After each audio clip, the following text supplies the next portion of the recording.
Hi all my students, let's continue with Julius Caesar. From where we left, we are beginning with Act 5, Scene 2. Okay, let's start. In the last scene, we have seen that Cassius and Brutus have finished talking to each other and they have decided that if this is our last meeting, then fare thee well. And Brutus has said that I will never be led as a captive to Rome. I will never be led as a prisoner of war. And that is the final thing they have decided. And Brutus has said, even though I am a strong Stoic, I will deviate from the Stoic philosophy, and rather than being a captive, I will commit suicide. Means I'll ensure that I kill myself. And if we are defeated, then this is our last meeting. So we begin with Act 5, Scene 2. The synopsis. The signals are given for the battle to start, and the plain of Philippi is alive with troop movements. Brutus gives to Messala message for Cassius, which urge an immediate attack. So Brutus is the one who is leading the attack, and he has asked Cassius, you start your attack. Brutus's judgment is based on the belief that Octavius's forces are timid and they lack the fighting spirit, and that a sudden attack will be enough to defeat them.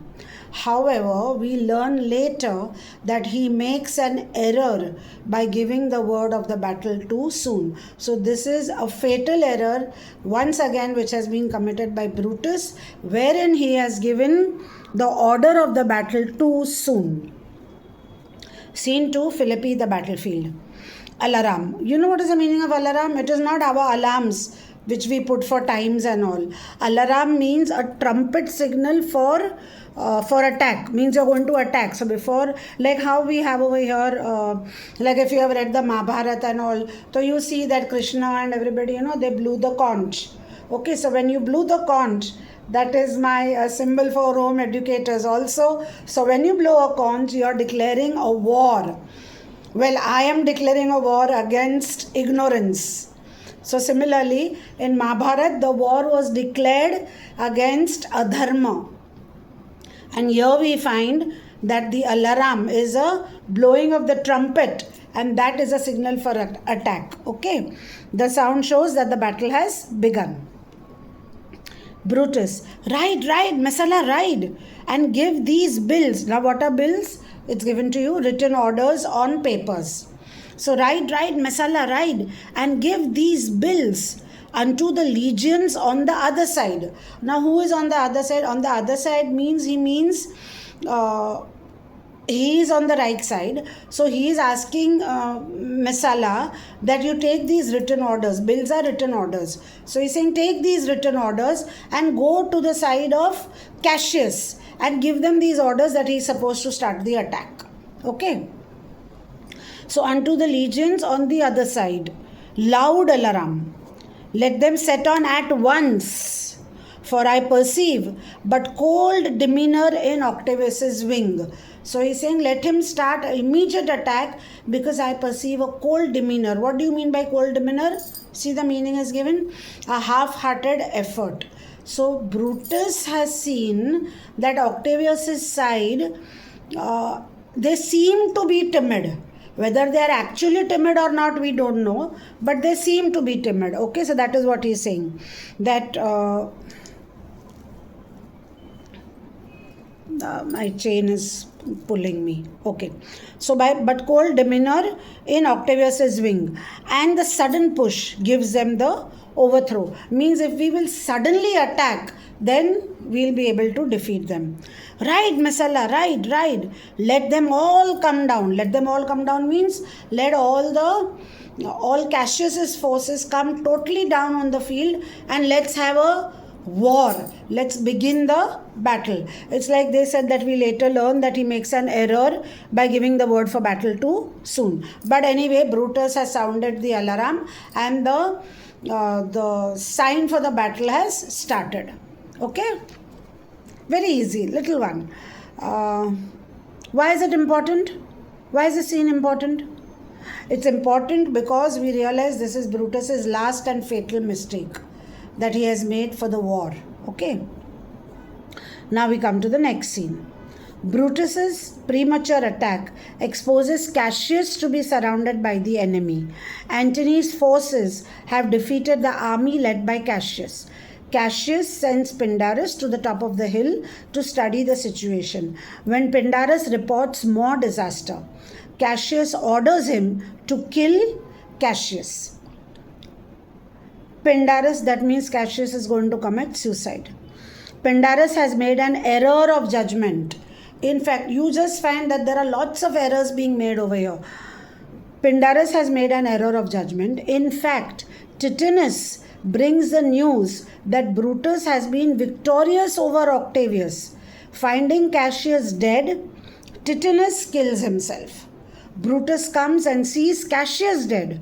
He promises to mourn for the death of his friend later when the battle is over. So we find that Cassius is dead and Brutus is saying, I'll mourn for the death of my friend at a later time after this battle is over.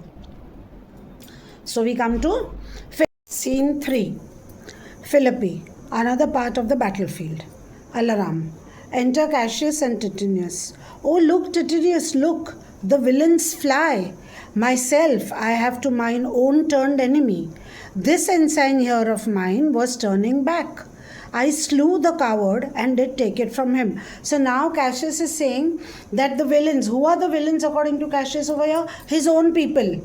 Okay, his own army has turned against him, and this ensign means the person who is leading the army. So the person who is, it's given to you over here, see, standard bearer. So that is the person who marches ahead of the army. He has turned back and I slew the coward. So Cassius is saying first that I killed the coward because he was turning back. Oh Cassius, Brutus gave the word too early. So Titinius is saying that, oh God, Cassius, Brutus made another mistake and he gave the word too early for a battle. He should have waited. Why did Brutus give the word too early? Because who having some advantage over Octavius. So Brutus had realized that he has got some advantage over Octavius because his army is still half-hearted. Okay, so he's saying took it too eagerly. So he took that opportunity quickly and his soldiers fell to the spoil. His soldiers fell to the spoil means when they went to Octavius's army side and they were able to capture the army, and they fell to the spoil means they started plundering. Instead of coming and helping Cassius, they began plundering their loot. That is called fell to the spoil. Whilst we by Antony are all enclosed. So he's saying that because Brutus's men did not come to help us, Mark Antony has surrounded all of us. Okay, you can write down the meaning of this. Titinius exclaims that Brutus gave the signal for attack too soon. Titinius explains that Brutus gave the signal for attack too soon, and having gained advantage over Octavius,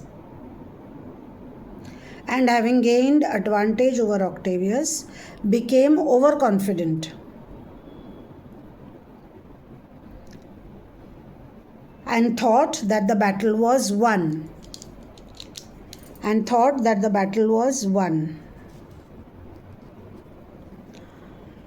Full stop. Instead of helping Cassius's troops, Brutus's men fell to plunder Octavius's troops. So instead of helping them, they fell to the plunder. Enter Pindarus. Fly further off, my lord, fly further off.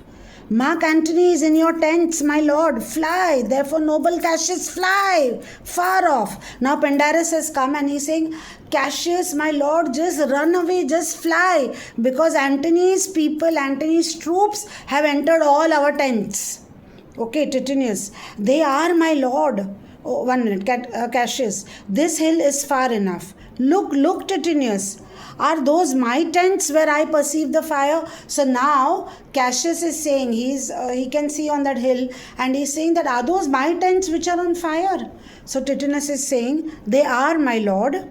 Cassius, Titinius, if thou lovest me, Mount thou my horse, and hide thy spurs in him. Spurs means they have that small little spike-like thing which the riders wear on the side, and when they hit that, the horse gets hurt and the horse starts running fast.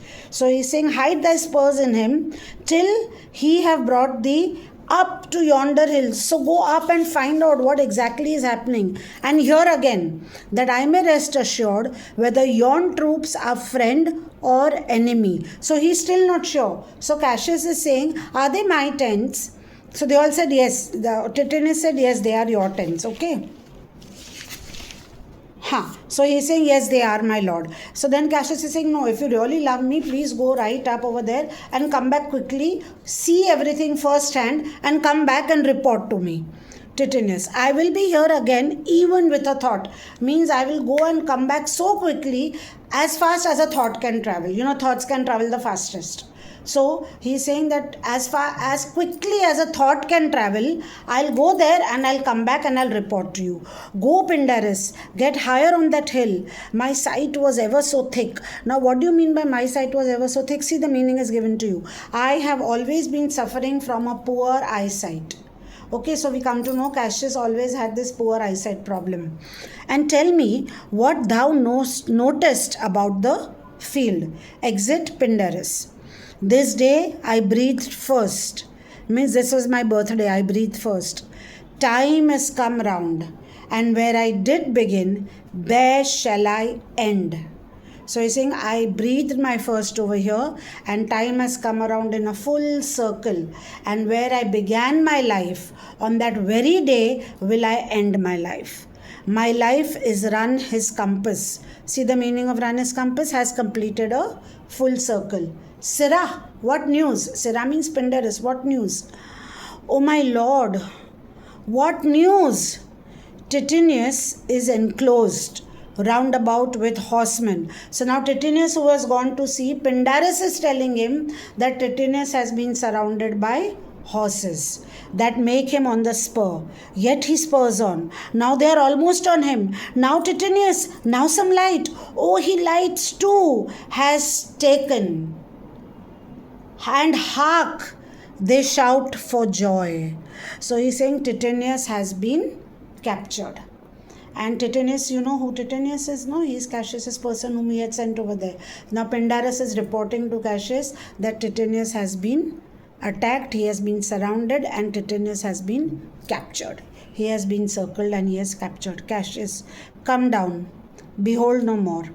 O coward that I am to live so long, to see my best friend taken before my face. So we find that Pindarus has informed Cassius that Tithonus has been taken by, has been captured by the armies and by the enemies, and therefore Cassius has asked him to come down. So he's telling him, come hither, Sirrah, enter Pindarus. So he is coming down from the hill. Remember, he was sent on the top of the hill from where he could see the tents over there where Tithonus had gone. So he was sent on the top of the hill. And from there, Sirrah, come down. So he has come down. Enter Pindarus. Come hither, Sirrah. Means come here. In Parthia. Parthia is a place in Central Asia. So he's saying, in Parthia, did I take thee prisoner? Means when there was a war in Parthia, I got you as a prisoner. And then I swore thee. Means I made you swear that if I save your life, because I am saving your life, that whatsoever I did bid thee to do, means bid thee to do means whatever I commanded you or asked you. Bid thee means commanded you. So whatever I commanded you to do, thou will attempt. Thou shouldst attempt means thou will carry on. Come now, keep thine oath. And you took this oath. So now you fulfill the oath which you gave me because I had saved your life. Now be a free man. So he's saying, I'm giving you a chance to become a free person. And with this good sword, means he gives him a sword, and he says, with this good sword that ran through Caesar's bowels, means with the sword with which I had killed Caesar, search this bosom. So you use this sword which I had used to kill Caesar and search this bosom. So he's telling Pindarus that I'm giving you your freedom and you kill me. Means you kill me. Stand not to answer. Take thou the hilts. And when my face is covered as it is now, guide thou the sword. So he's saying, you take this sword, I'm covering my face, and just kill me. Pindarus takes the sword and kills Cassius. Caesar, thou art revenged, even with the sword that killed thee. And he dies. So these are the last words of Cassius, that he is saying, Caesar, you have taken your revenge ultimately with the same sword with which I had killed you. I am also dead. And he dies. Those were the last words which were said by Cassius. Okay, Pindarus. So I am free, yet would not have been so. Durst I have done my will. So he's saying, yes, Pindarus is saying, yes, I am happy that I am a free man, but I wish I would not have been such a free man, because he had to kill Cassius not to get his freedom. So he's saying, I didn't want freedom at such a cost. Okay, you can write it over there, that had I had my own way, Pindarus is saying, not so have been, durst I have done my will, means Pindarus is saying that had I had my own way, I would not have got my freedom at the cost of such a great price. I don't want such freedom. O Cassius, far from this country, Pindarus shall run. So he's saying, now I'll have to run away from here, because if I'm caught by any of the Romans and they come to know that I killed Cassius, they will not spare me. So far from this country, Pindarus shall run, where never a Roman shall take note of him, and exit. So Pindarus has ultimately got his freedom. He was a slave, he got his freedom from Cassius, and he had to do whatever Cassius told him, because Cassius was his master. So he is saying that you kill me with the same sword, and then while dying he says the words that Caesar, thou art revenged. So ultimately Caesar, he's talking about Julius Caesar. Julius Caesar, you have got your revenge, because I am dying with the same sword. I hope this is very clear for all of you all. And Pindarus runs away from Rome, because he knows that the Romans will kill him if they come to know that he has killed Cassius. Enter Titinius with Messala. Messala, it is but change. Titinius for Octavius is overthrown by noble Brutus's power, as Cassius's legions are by Antony. Titinius, these tidings will well comfort Cassius. Now Messala is talking, and he is telling Titinius that Octavius has been overthrown by Brutus. So Titinius is saying, oh, these tidings will comfort Cassius. Messala, where did you leave him? Titinius, all disconsolate. Disconsolate means discouraged. All disconsolate with Pindarus, his bondman, his slave, on this hill. Is not that he lies upon the ground? He lies not like the living. Oh, my heart, Messala, is not that he? Titinius, no, this was he, Messala, but Cassius is no more. O setting sun, as in thy red rays thou dost sink tonight, so in his red blood Cassius's day is set. So Messala is shocked beyond words, that don't say this is Cassius, say this was Cassius, because they have seen Cassius's dead body and they are shocked beyond words. They are just amazed. I mean, they just don't know what to say. Okay, that is why he's saying, oh, setting sun. So here we find it's a metaphorical comparison between Cassius and the setting sun. So Cassius has been indirectly compared to the setting sun. Okay, you can take that meaning of that, oh, setting sun. Titinius compares Cassius to the setting sun. The sun is the glory of the sky. The sun is the glory of the sky, and its crimson rays merge into the night. So also is Cassius, the glory of Rome, reddened with his own blood, sinks to eternal rest. That is what he means by O setting sun. Okay. So this was he, and this is how he has given the description of Cassius's death. In case you are asked a question that how did Titinius describe Cassius's death, you have to give this passage. You have to give this reference. So you write over there in the margin that this is a description of Cassius's death by Titinius. The sun of Rome is set. Our day is gone. Clouds, dews, and dangers come. Our deeds are done. Mistrust of my success hath done this deed. Who is saying these words? Titinius. Titinius is saying, it is so sad that Cassius did not trust me. There was mistrust in Cassius that I would be successful, and therefore such a big person of Rome has died. You can write that word over here. No, I want you all to read the meaning over there. See, it's given to you. From mistrust to success. Mistrust of my success. His doubt in my gaining success has led to this deed. So they have realized that Cassius has died by suicide. That is what they are thinking. Okay. So he's saying mistrust, doubt of my gaining success has led to this deed. Messala. Mistrust of good success hath done this deed. O hateful error, melancholy's child, why dost thou show to the apt thoughts of men the things that are not? So now Messala is saying mistrust. Mistrust is doubt. Okay. So what is Messala saying? See here, there is a personification. He has personified error, and he has personified error as what? Error has been personified as melancholy's child. Means the child of a melancholy spirit. So that is the personification over here. Okay. So he's saying the words, you can write this down please. The words of 1 minute, I'll just see.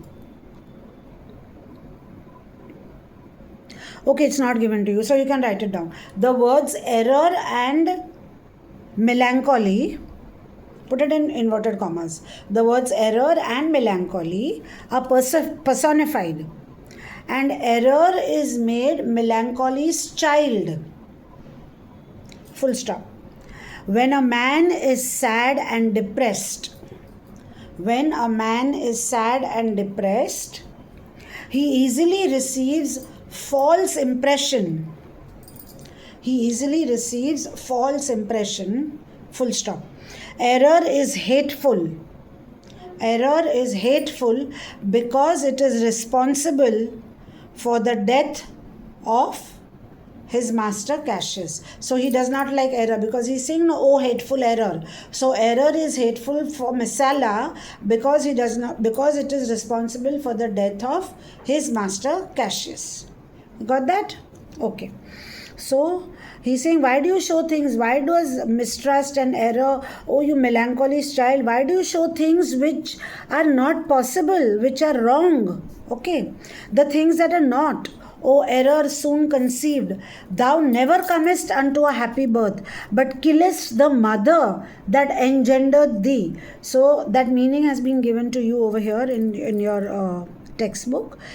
Soon conceived over here means quickly imagined, means something error, a mistake was quickly imagined. So it has become the birth of an error, quick imagination. So it is written that the error never has a happy birth, it never produces a good result, but it kills the mother, means a depressed person who conceived it.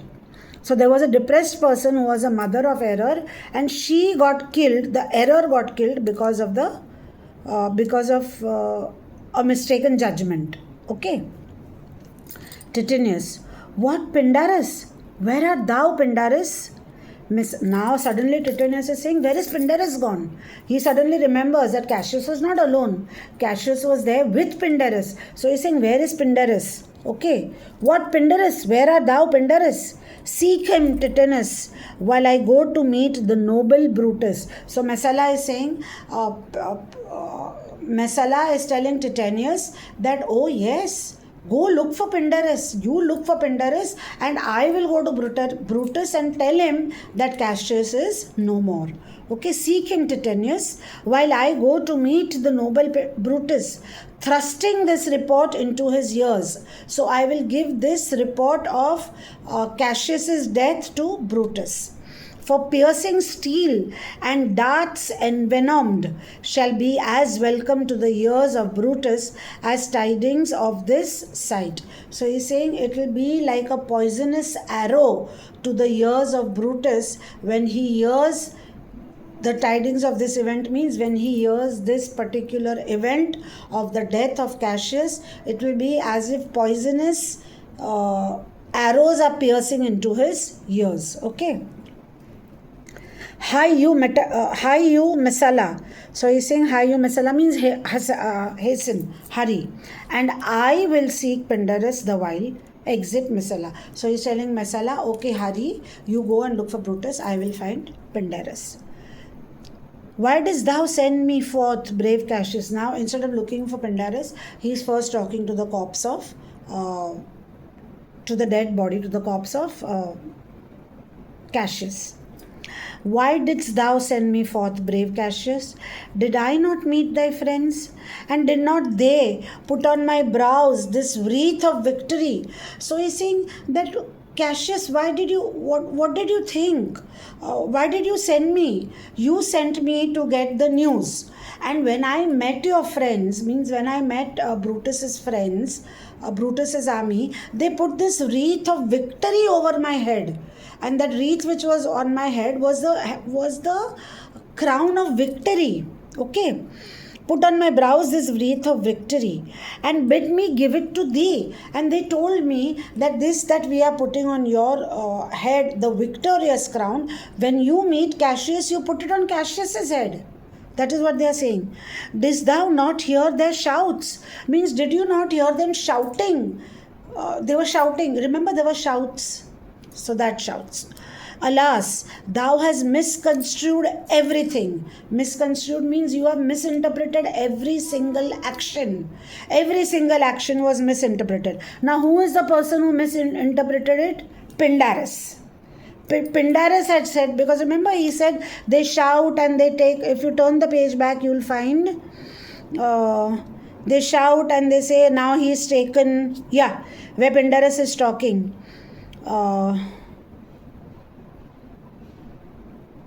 Titanus is enclosed round about with horsemen, yet his spurs now they are almost on him. Hark, they shout for joy.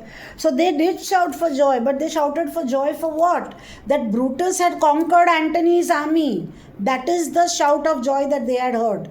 But Pindarus misconstrued everything.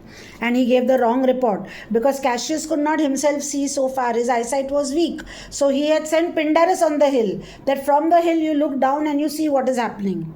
Okay. So, did I not meet thy friends? And did not they put on my brows this wreath of victory? And bid me give it to thee? Did thou not hear their shouts? Alas, thou hast misconstrued everything. But hold thee, take this garland on thy brow. So that wreath of victory which he was wearing, he took it out and he put it on Cassius's forehead, on the forehead of Cassius's corpse. Okay. Thy Brutus bid me give it to thee. So he's saying, your Brutus who loved you so much, your Brutus told me that I should give this wreath of victory to you, and so I am giving it to you. And see how I regarded Caius Cassius. By your leave, gods, this is a Roman part. A Roman part means, read the meaning given to you. Romans considered it as a duty to commit suicide if defeated. Come Cassius's sword and find Titanus's heart. So he picks up the same sword of Cassius and he kills himself. So we find that Titanus also kills himself because he is not able to live without Cassius. So, and then of course there is an alarm and Brutus and everybody enter. So I'll stop that over here and we'll let, 1 minute. How much is left? Let me see. No, I think I'll continue. Just a little bit to explain. Okay, so Alaram. Enter Brutus, Messala, young Cato, Strato, Voluminous, and Lucilius. All of them enter. So these are all the people from Brutus's side. Brutus. Where, Messala? Doth his body lie? Lo yonder, and Titinius is mourning it.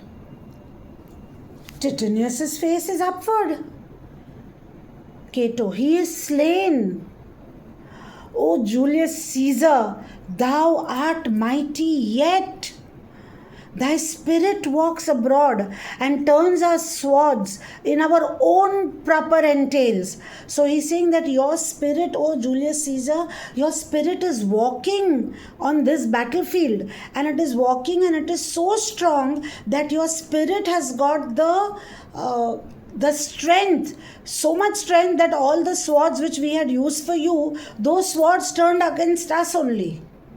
Because everybody has died over here. So that is what he is saying. Now Alarams. Cato, brave Titanus. Now who is this Cato? Cato is Brutus's wife, Portia. You remember Portia? We had seen her in Act 2. So Portia was Cato's daughter. Okay. Cato was a Stoic. Portia is a Stoic. Brutus is a Stoic. And this Cato that they are talking over here is Cato's son. That means Portia's brother. That means Brutus's brother-in-law. Children, did you all get it right? There was one Cato. He had two children, Portia and Cato. That Cato was a Stoic. His two children were Portia and Cato. This Portia married Brutus, who was also a Stoic, and this Cato was Cato's son. So Cato and Portia are brother and sister, and Brutus is Cato's brother-in-law. Got it? I hope you have, because that is the best I can explain. Or you can just write it down the way I've explained it to you. You'll understand. So, Cato, brave Titinius. So now the young Cato is talking. Look, where he have not crowned dead Cassius. So Cato is saying, my God, Titinius is so brave. Just see, he has crowned even the dead body of Cassius. So brave he was. Okay. Look, where he have not crowned dead Cassius. You can write that meaning over here. He actually garlanded dead Cassius before killing himself. So he actually garlanded dead Cassius before killing himself, thus obeying Brutus's order of garlanding Cassius. So he's saying Titinius was so brave that before killing himself, when he saw that Cassius had died, he garlanded, means he put the wreath of victory on Cassius's head. He did not keep it for himself. Okay, Brutus. Are yet two Romans living such as these? The last of all the Romans, fare thee well. So now Brutus is really taken aback, and because he has suddenly realized that he has really lost his partner in Cassius. Okay, the last of all the Romans, fare thee well. Okay, he is referring to Cassius. It is impossible that ever Rome should breed thy fellow. Means it's impossible that Rome will ever have such a person as brave as you were, Cassius. Friends. Now he's talking to his friends, to the people who have entered with him. Who has entered with him? Messala, young Cato, Strato, Voluminous, and Lucilius. He is addressing these people. And what is he saying? Friends, where is it? Friends, I owe more tears to this dead man than you shall ever see me pay. He's saying, I really owe him a lot of tears, but I will not be able to pay so much because the war is still going on. Na?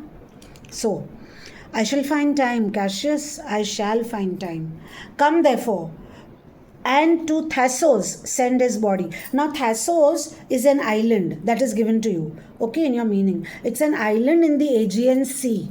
So you can write that down. See, it's given to you. Thassos is an island near the coast of Greece. You can add this over here. It is in the Aegean Sea. capital Agean, Aegean Sea. It is in the Aegean Sea. It's an island, so it's in the Aegean Sea near Philippi. And Philippi is where these people are having their battle.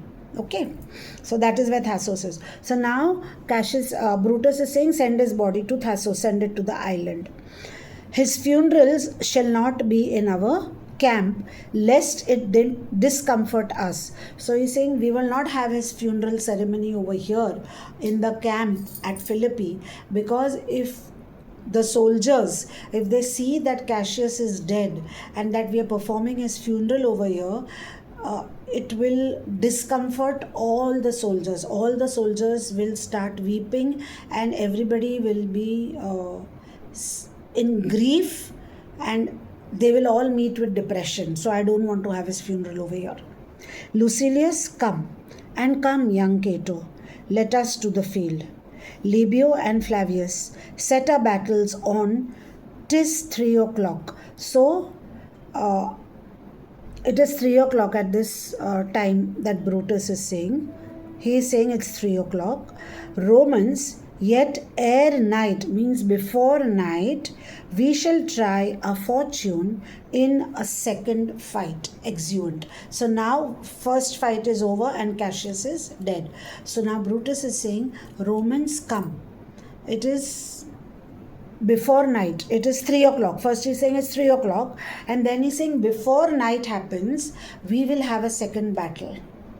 This is what Brutus is saying, and exeunt, and everybody leaves the battlefield from there. Now see children, this is contradictory over here, because the earlier line, it has been told us that the sun is setting. You remember somewhere we found that over here, that the sun is set. They're talking about the setting sun, and here we find Brutus mentioning that it is 3 o'clock. So there is a contradiction in time. So the unity of time is slightly wavered over here. I want you all to write this down. Please underline this. This contradicts the earlier line which says, that the sun is setting. Yes, where Titanius has said the sun is setting. If you turn to the page before that, you will find where Titanius has said that, O setting sun. Didn't find it. Line number 60. So this is in contradiction of that, okay? So this contradicts the earlier line which says the sun is setting. Shakespeare has combined two different battles. Now what has Shakespeare done? He has combined two different battles. Okay, because we know that Shakespeare was a historian, was not a historian, he was a dramatist. So sometimes he has deviated from the historical facts, and this is one such time when he has deviated. So he has combined two different battles. So battle 1 and battle 2. These two battles were not fought on the same date. They were fought at different times, on different days. But Shakespeare has combined both. But unfortunately, he forgot about the time. Therefore, what was I dictating? Yeah. This contradicts the earlier line which says the sun is setting. Full stop. Shakespeare has combined two different battles which have been described by the historian Plutarch. The second battle which took place was 20 days after the first battle. It was exactly 20 days after the first battle. How do we know? Because Plutarch has said it. And Plutarch is a Roman historian. Okay, he is held in great respect. He's a Roman historian. So he has said that the time difference between the two battles, battle 1 and battle 2, was the time of 20 days. But Shakespeare forgot that and he just combined the two. Therefore, we have in one line, in line number 60, where he says the sun is setting, and then suddenly he says it's only 3 o'clock. So both have been combined by him. So I hope you all have understood this with that exeunt. So now we are going to see the second battle, the second fight. But please remember children, as students of ICSE text Julius Caesar, those of you who are appearing, all of us are appearing for the board, and therefore we have to assume that this is on the same day. We do not say that this was on a different day. When we count the time and unity of time and place, we mentioned that this was on the same day, before nightfall. Okay. Did you all understand? I hope you have. Otherwise, you can rewind or whatever it's called and see the video again, so you'll understand what I've said. I've been quite explicit. Now, there's one question I would like to ask you all before I would like to dictate that answer to you all before I close down on this module. You can get a question which says, because it's an important question, that describe the incident which Pindarus misunderstood, because that is the incident which led to Cassius's death. That misunderstanding of that one incident which Pindarus saw from the top of the hill, that led to Cassius's death. So you have to understand that. So can you describe it in your own words? You can get this question. Okay. So how will we describe it? I'll dictate the answer to you. Please write it down. When Titanus was surrounded by horsemen,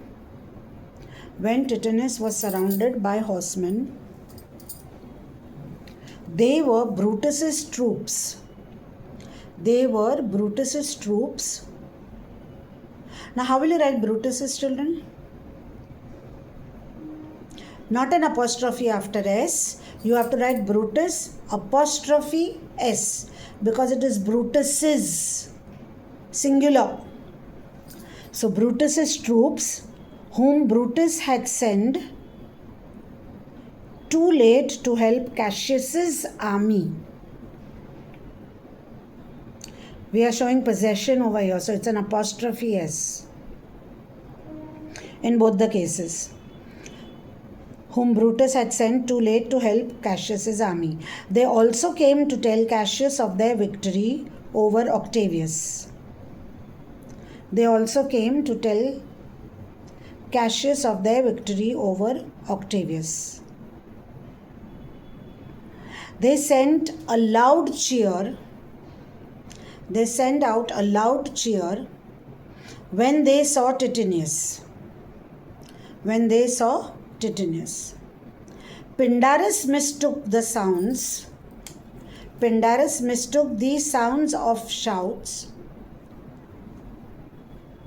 Pindarus mistook these sounds of shouts of triumph as the capture of Titinius. So he heard the triumph sound and he thought that Titinius is captured. Was captured, and therefore in despair he gave the wrong information, and Cassius committed suicide.